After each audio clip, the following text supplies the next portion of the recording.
안녕하십니까. 지난 시간 해상 운송을 중심으로 하여서 국제 운송 방법에 대해서 학습을 했었고, 특히 선화증권, 해상 운송에 있어서의 전기선 운송과 부전기선 운송, 그리고 컨테이너 운송에 대해서 학습을 했었습니다. 그리고 전기선 운송의 경우에 있어서 계품 운송 계약에 의한 선화증권의 발급과 부전기선 운송의 용선 계약에 의한 용선 계약서 발행 및 컨테이너 운송 및 운송 형태에 대해서 설명했습니다.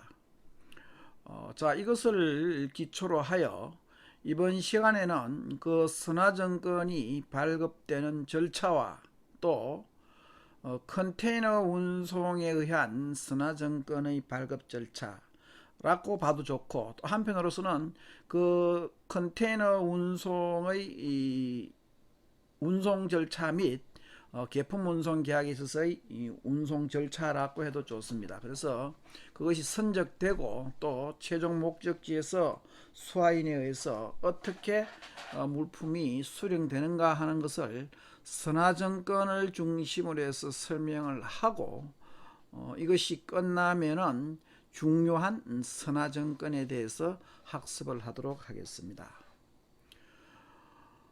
지금 여기에서 보는 이 그림, 자, 이 그림은 선화증권이 발급되는 과정, 자, 선화증권이 발급되는 과정을 아주 자세히 설명을 하고 있습니다. 그래서 이 선화증권이 발급되는 절차를 보면은 당연히 이 송화인, 자, 우리 송화인이라는 것은 물건을 보낸다는 뜻이죠. 그래서 물품을 보내는 사람, 즉 셀러가 되겠죠. 우리가 보통은 셀러가 송화인이 될 것이고, 이 송화인과 운송인 사이에 운송계약이 체결됩니다. 운송계약이 체결되는 것은 통상적으로 송화인이 전기선 운송의 경우에 있어서 그 세일링 스케줄이나 타임 스케줄에 따라서 선박을 수배하고 그 선봉 요청을 한다 그랬죠. 그래서 쉬핑 리퀘스트라고 해서 선봉 요청을 하면은 여기에 대해서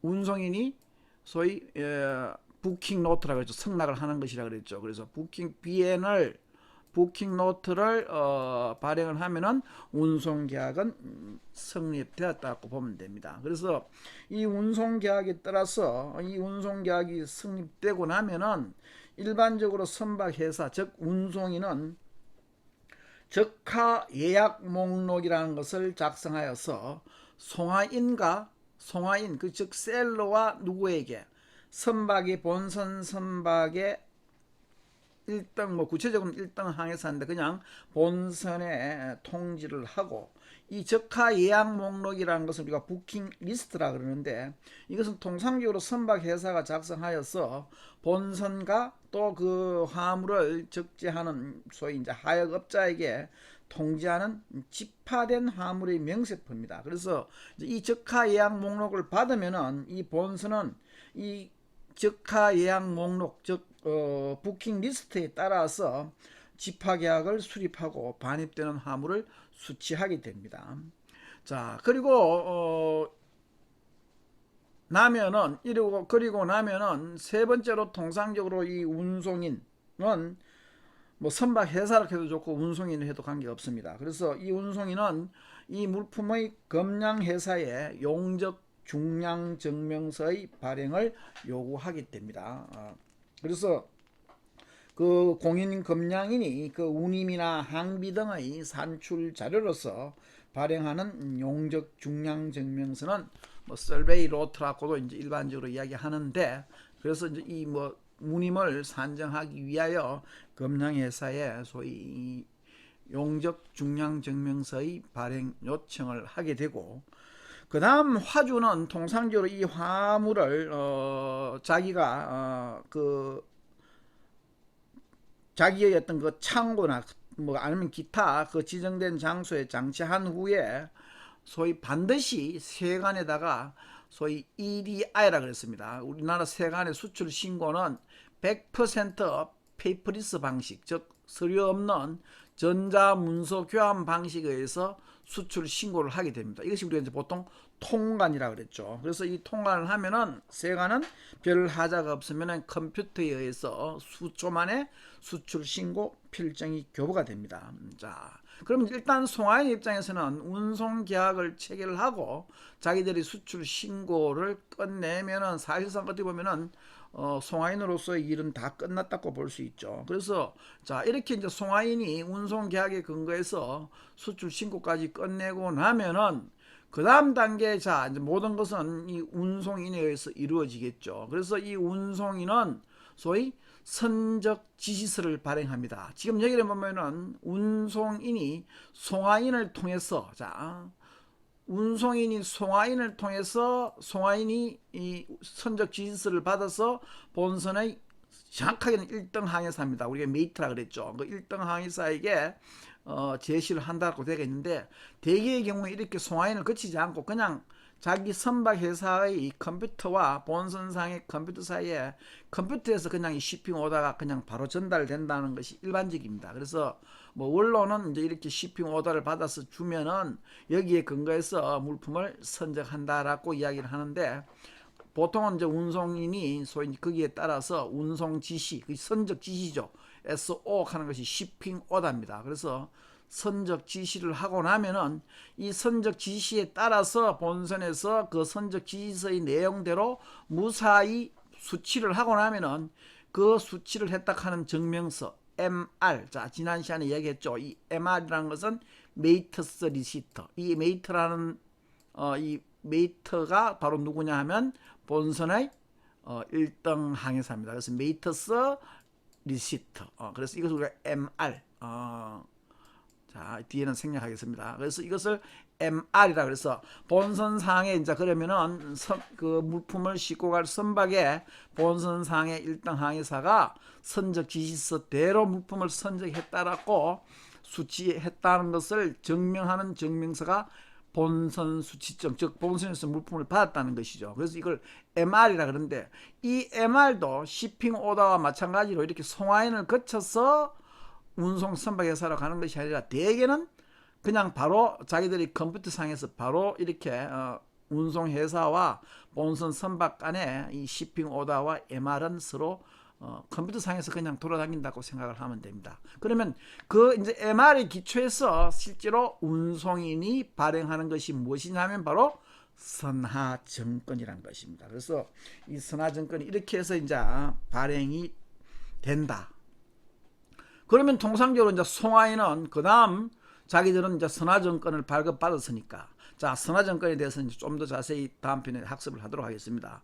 그 선하증권을 가지고 기타 필요한 서류들을 갖추어서 자기의 은행에 가서 내고를 한다라고 했었죠. 자, 앞서는 우리는 신용장 관계에서 학습을 했기 때문에 뭐 그 다음 단계는 생략을 하도록 하겠습니다. 그래서 이것이 일반적인 재래 화물, 우리가 보통 컨테이너 화물과 구분하여서 재래 화물이라 그러는데, 그 계품 운송 계약의 경우에 있어서 재래 화물의 선적 절차, 그 선적에 따라서 선하증권이 발급되는 과정이라고 볼 수 있습니다. 통상적으로 특히 국제무역사 시험에 보면은 이와 같은 재래 화물의 선적 절차, 또 컨테이너 화물의 선적 절차와 관련된 것은 6문제 중에서 반드시 한 문제 이상 출제되고 있습니다. 그래서 이와 같은 계품 운송 계약에 의한 지금 선적 절차, 선적하고 나서 선하증권이 발급되는 절차. 자, 그럼 이와 같이 선하증권이 발급되고 나서 이 선하증권이 다음 어떠한 단계로 넘어가서 송하인이 아닌 또 반대편에 있는, 즉 바이어죠, 수하인에 의해서 어떻게 물품이 수령되는가 하는 절차를 간단히 살펴보도록 하겠습니다. 자, 송하인이 이 선하증권을 이제 운송인으로부터 선적 절차를 끝내고 선하증권을 받는다 그랬죠. 그래서 이제 최종적으로 앞 단계에서 받던 선하증권이 발급되고 나면은 통상적으로 이 선하증권을 은행에 송부한다고 되어 있습니다. 사실상 우리가 이제 내고하러 갈 때 필요한 선적 서류들, 특히 이제 신용장 방식에 의한다면은 신용장에서 요구하는 제반 서류들, 그 중에서도 선적 서류 중에서 제일 중요한 것이 선화증권이라 그랬죠. 그래서 이 선화증권을 은행의 내고 은행을 통해서 소위 개설 은행을 통해 가지고 자 수화인, 자 이 물품을 받을, 자 이 수화인은 우리가 대개의 경우는 바이어죠, 그죠? 바이어. 자, 이 바이어에게 이제 이 선화증권이 인도되면은 이제 결국은 이 선화증권을 여기에서 발급될 때 운송인이 이 선화증권의 내용대로 물품이 선적되었다는 것을 증명하는 것이기 때문에 역시 동일한 선화증권을 수화인이 받아가지고 운송회사에 제시하면은 여기에 따라서 물품을 인도를 해야 됩니다. 그래서 수화인은 이 선화증권이 있으면은 이 선화증권에 근거해서 물품을 찾을 수 있다고 보면 되겠죠. 그래서 보통 이와 같이 이제 이 선화증권이 인도되고 나면은 자, 그 다음 단계로 지금 보면은 이 수화인은 뭐 일반적으로 선화증권을 제시하고 물품을 찾는데 이 선화증권을 제시하면은 운송인이 무엇을 교반되놨습니까? DO라 돼가 있죠. 이것은 우리가 딜리버리 오다라 그래가지고 인도 지시서입니다. 딜리버리 오다. 자, 선적할 때는 shipping 오다에 의해서 본선에 물품을 갖다가 선적을 하는데 이 DO는 딜리버리 오더라고 해가지고 자 D는 딜리버리, 그 다음에 O는 오더입니다. 자, shipping 오다의 오다와 같죠. 그래서 이것을 우리가 인도 지시서, 즉 뭐 물품을 인도하라는 지시서를 우리는 딜리버리 오더라고 이야기합니다. 그러면 통상적으로 이 수화인은 앞에 나와 있는 뭐 입항 예정이라든지 물품 도착 통지 및 인수 요청은 당연히 그냥 하는 것이니까 우리가 굳이 절차상에 안 봐도 좋습니다. 이런 절차에 의해서 선화증권을 제시하고 물품을 인수하는구나. 그러면 통상적으로 선화증권을 제시하면 물품을 받아야 되는데 이 선화증권에 대해서는 통상적으로 선적할 때 shipping 오다에 의해서 물품을 선적하듯이 물품을 인도할 때도 선화증권을 제시하면은 물품을 인도하라는 지시서를 갖다가 교부를 합니다. 딜리버리 오다. 그래서 이 수화인은 구체적으로 이와 같은 딜리버리 오다를 가지고 그럼 이제 이렇게 물품이 운송이 되어 수입지에 도착해 있겠죠. 본선이 소위 이제 수입지에 도착해 있으니까 딜리버리 오다를 제시하면은 이 딜리버리 오다에 근거해서 수화인에게 물품을 인도한다고 보면 됩니다. 그럼 대개의 경우 이제 본선이 이렇게 목적지에 도착하고 나면은 화물을 어디에다가 자기들의 그 뭐 창고나 이런데 심지어 보세구역으로 되어 있습니다만은 창고나 이런 곳에 보관을 해놓고 있겠죠. 그래서 이 보관해 놓으면은 통상적으로 수화인이 송화인이 물품을 선적할 때 수출 통관을 해야 되듯이 수화인이 역시 이 물품을 통관하기 위한 수입 통관을 해야 되겠죠. 이것을 우리가 이제 수입 신고라고 이야기하고 수입 신고하면 수입 통관이 끝나고 나면은 이 물품을 보세구역으로부터 물품을 반출을 할 수 있습니다. 그래서 뭐 이 양육 과정이라고도 볼 수 있고 수화인이 물품을 찾는 과정인데 다소 뭐 이렇게 화살표가 많이 그려져 있어서 복잡한 것 같지만은 실제 여러분이 국내에서 가령 물표를 가지고 도착한 물건을 직접 어디 가서 찾는다라고 생각할 경우에 중간에 이런 과정은 이루어지지만 사실상 다 생략되듯이 여기서도 보면은 뭐 당연히 물품이 도착하면 도착했다 하는 통지가 수화인한테 날아갈 것이고 여러분이 집에서 택배를 받아도 택배 받기 전에 보통 요즘 어떻습니까?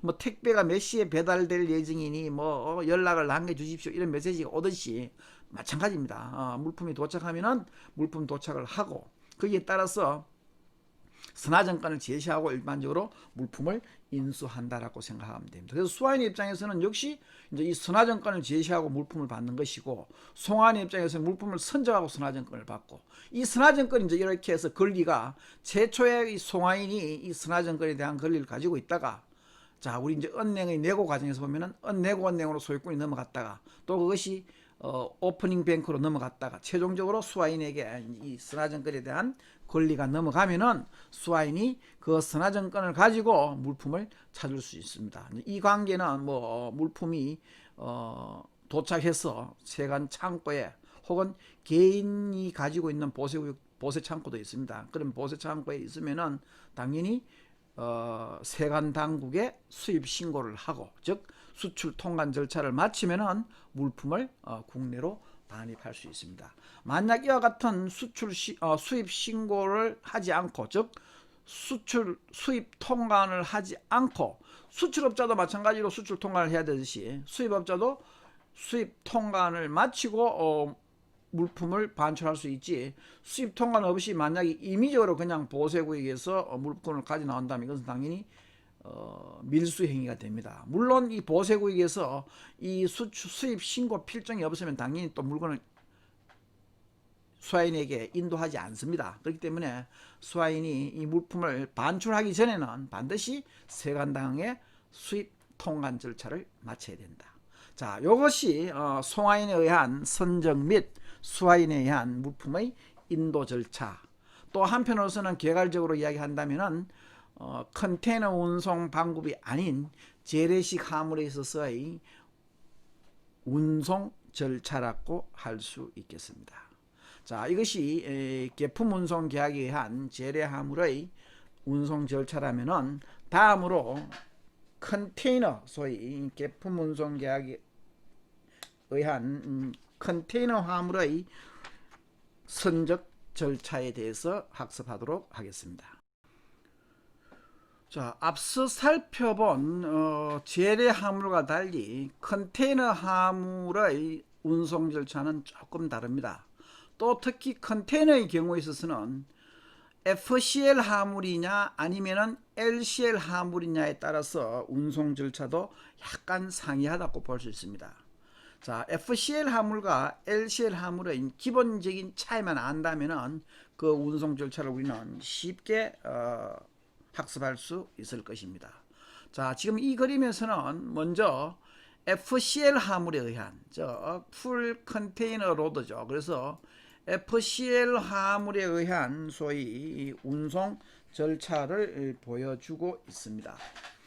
자, 뭐 이 컨테이너 화물이 되었던 재래선 화물이 되었던 송화인과 운송인 사이에 운송 계약이 성립하는 것은 마찬가지입니다. 마찬가지인데 통상적으로 이제 화주는 쉬핑 리퀘스트를 소위 요청하면서 운송박 회사에 공 컨테이너를 요청하게 됩니다. 자, 공 컨테이너라는 것은 컨테이너가 비었다는 뜻이죠. 우리가 empty 컨테이너라 해서 빈 컨테이너죠. 쉽게 빈 컨테이너의 인도를 요청하게 됩니다. 자, 왜 빈 컨테이너의 인도를 요청하게 되느냐 하면은 통상적으로 FCL 화물의 경우에 있어서는 송화인이 자기 자신이 직접 이 컨테이너에다가 화물을 적입하게 됩니다. 자, shippers pack이라고 때가 있죠. 그래서 자기 자신이 직접 한 컨테이너 가득 차는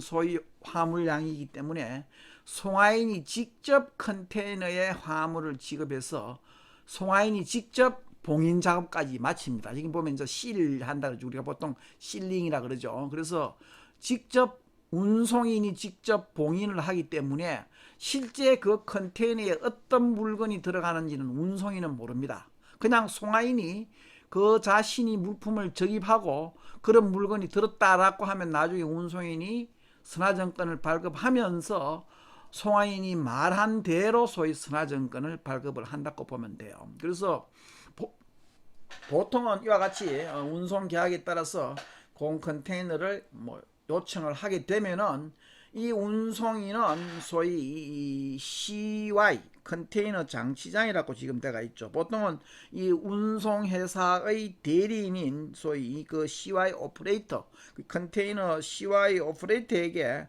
공 컨테이너의 인도를 지시하면은 이제 여기에 따라서 공 컨테이너를 갖다가 전달하게 됩니다. 그래서 이 공 컨테이너가 송화인에게 전달되면은 이 공 컨테이너에 소위 화물을 적입하게 되는데 이 운송인이 화물을 소위 봉인하기 전에 뭐부터 해야 되냐면은 재래 화물과 마찬가지로 반드시 무슨 절차? 수출 통관 절차를 해야 됩니다. 그래서 수출 통관을 하고 그 공 컨테이너에 물품을 넣고 봉인을 하면은 자, 이 봉인한 화물을 어디에 소위 다시 이 컨테이너 앞서 우리가 학습했던 컨테이너 터미널이죠. 쉽게 말하면 그 컨테이너 터미널에 컨테이너 화물을 운송한다. 소위 이제 컨테이너 터미널에 이 화물을 직제 계약할 때 운송인이 몇 월 며칠 몇 시까지 컨테이너 터미널로 이 컨테이너를 가져오라는 이제 명령을 역시 내립니다. 거기에 따라서 컨테이너를 내리고 보통 이렇게 이제 도착과 동시에 송화인은 세관에다가 컨테이너 화물이 도착했다는 것을 통지를 합니다. 자, 그렇게 하면 이제 이 컨테이너 화물이 반입 인도가 되면은 이 CY 오퍼레이터는 여기에 따라서 똑같죠. 부두 이제 아까 전에 우리가 살펴보았던 재래식 화물은 본선의 선장이 실제 본선의 물품이 적재되었다는 소위 이제 표시로서 MR을 발행했었죠. 메이터에서 리시트라 해서 본선의 1등 항해사가 메이터 리시트를 발행했는데 비해 가지고 지금 여기에서는 DR이라 해서 도크 리스트입니다. 쉽게 말하면 이 부두에 실제 물품이 선박에 실리는 것이 아니라 지금 어디에 와 있다는 겁니까? 바로 이와 같은 이 본선이 접안해 있는 이 컨테이너 터미널에 있는 그죠? 컨테이너 터미널에 CY에 소위 물품이 수치되었다 해서 이것을 우리가 도크 리시터 소위 그래서 DR이라 그럽니다. 그래서 이 DR을 단순히 이제 물품이 실제 선박에 적재된 것이 아니라 물품이 컨테이너 터미널에 적재되었다는 것을 표시하고 그 적재되었다는 수치했다는 것을 표시하고 이 수치했다는 수치증이 도크 리시트라고 보면 됩니다. 그러면은 이 도크 리시트가 발급되면 정확하게는 송화인이 도크 리시트를 제시하고 여기에 따라서 운송인이 선화증권 즉 선화증권을 발급한다. 자, 이것을 이제 컨테이너 선화증권이라 그러는데 앞서 재래식 화물에 있어서 선화증권과 어떻게 차이가 나느냐 하면은 선화증권을 우리가 조금 이따가 학습을 하겠습니다만은 실제 물품이 본선에 적재되고 나서 적재되었다 하는 표시가 있는 것은 우리가 적재 선화증권 혹은 선적 선화증권이라고 하고 이와 같이 아직 본선상의 물품이 적재되지는 않고 터미널 내에 수치만 되었다고 해서 발행하는 선화증권은 리시브드 BL이라 그래서 수치 선화증권이라 그럽니다. 그래서 이 FCL 화물의 경우에 있어서는 재래식 화물과 달리 선화증권이 발행되지만 이 선화증권은 아직까지는 본선에 적재되지 않은 수치 선화증권이 발행된다는 차이라고 할 수 있습니다. 자, 이것이 이제 일반적으로 소위 컨테이너 화물, 특히 그 중에서도 이제 FCL 화물, 풀 컨테이너 로드인 FCL 화물의 경우에 있어서 선적 절차가 되고, 다음으로 FCL 화물하고 달리 LCL 화물에 대해서 살펴보겠습니다.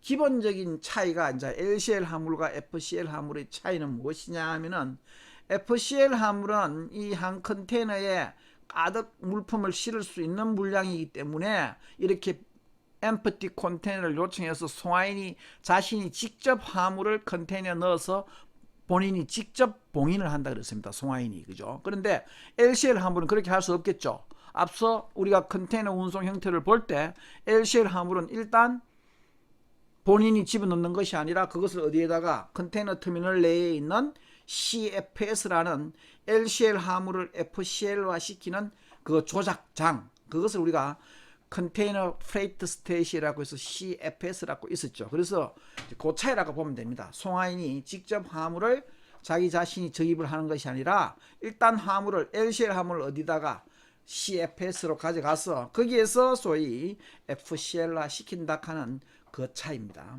자, 그러면은 다음 그림에서 LCL 화물의 선적 절차에 대해서 살펴보도록 하겠습니다.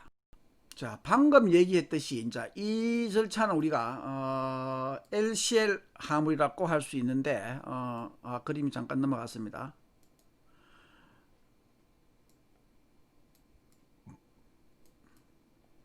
자, 이 LCL 화물은 자 앞서 봤던 FCL 화물하고 어떤 점이 차이 나나 그것만 보면 됩니다.